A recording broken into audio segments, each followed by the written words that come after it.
Well, Heidi ho, my peeps. It is Thursday, early afternoon, and oh, what a beautiful day it is. I'm here at Huntington Lake at Grant's family cabin. I decided to, we decided to take today off. Isn't it beautiful? We decided to take today off because Grant and his brother are out picking gooseberries.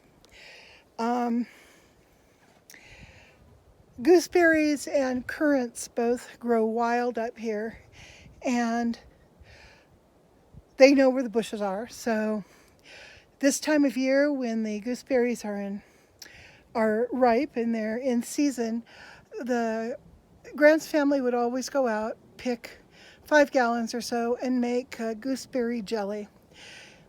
If you've never had gooseberry jelly, it's kind of hard to explain.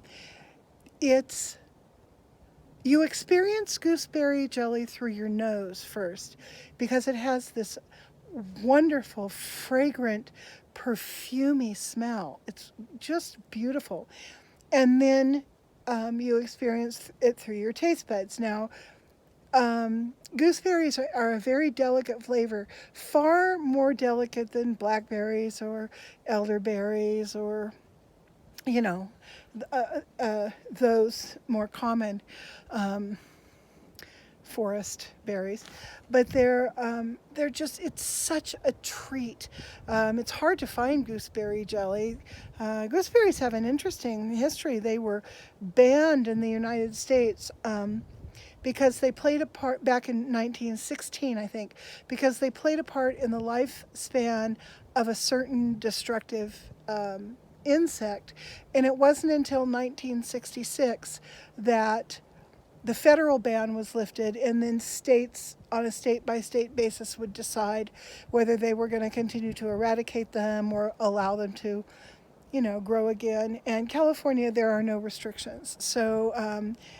So you can wildcraft, or for that matter, even grow in your own yard, gooseberries. So I thought it would be, since grandparents are now gone and we're the old people, it might be nice to continue that tradition of making the gooseberry jam every summer. So that is what we are up doing today.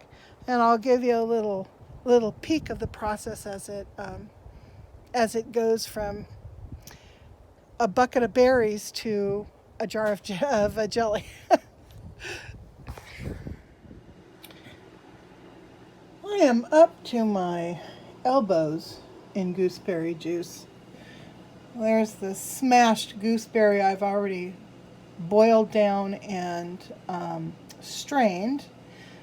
First I strain it through a colander, then a sieve, and then I line my sieve with linen and do a third strain because you want to try to get this as clear as possible. For those of you who have never seen a gooseberry, this is what they look like. These spiny little devils. This was a cull. I pulled it out because it looked a little weird on one side. Yeah, this entire sink was full. My sink was full of gooseberries. So this is what we finally ended up with. I'm not sure how many jars I'm going to end up with. Trying to grab a couple more for you to look at. These are nasty little things. I didn't have to harvest those. Grant did, bless his heart, and all I'm doing is the cooking, which is the easy part. So I'm straining. I've got a lot more juice left in there to strain, and we shall have a gooseberry jelly for a few years. I'm so happy. And waste not, want not, I'm putting the strained stuff down into the bottom of this bucket, and it's going to go out to the pigs, and they are going to have a lovely little dessert feast a little bit later today. So that's what I'm doing.